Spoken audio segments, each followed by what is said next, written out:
শুনলে তোমরা আওয়াজটা? বাইরে এত জোরে বৃষ্টি পড়ছে আর আমি কেকটার ভয়েস ওভার দিচ্ছি এখন। আমি কেকটা যেদিন বানিয়েছিলাম, মানে আগের দিন রাতে আমি বানিয়েছিলাম, পরের দিন সকালে ভিডিওটা আমি করেছি। মানুষ যে কত রকমের ভুল করতে পারে আমাকে দেখে সেটা তোমরা একটু শিখে নাও।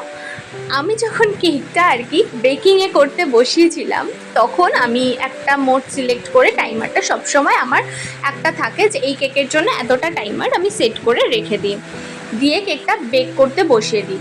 কিন্তু জানি না কিভাবে আমি টাইমারটা কম দিয়েছিলাম, আর সে কারণে অনেকটা আগে বন্ধ হয়ে গেছিলো। রাত 9টার সময় আমি কেকটা বসিয়েছি, এবার রাত 12টার সময় আমি যখন ওভেনটার দিকে তাকাই আমার মনেই ছিল না যে আমি কেক বেক করতে বসিয়েছি। আমি তো খুব ভয় ছিলাম যে কি হবে, আমাকে কেকটা আবার বেক করতে হবে না। ঠাকুর এ যাত্রায় আমাকে বাঁচিয়ে দিয়েছে। তবে হ্যাঁ, আমার কানে কানে কিন্তু এসে বলে গেছে এরকম ভুল যদি দ্বিতীয়বার হয় তাহলে কিন্তু আমি তোকে ছেড়ে কথা বলবো না। আইসিংটা তো এভাবেই শেষ করলাম, ডিজাইনটা আমি পরের পার্টি শেয়ার করছি। টাটা।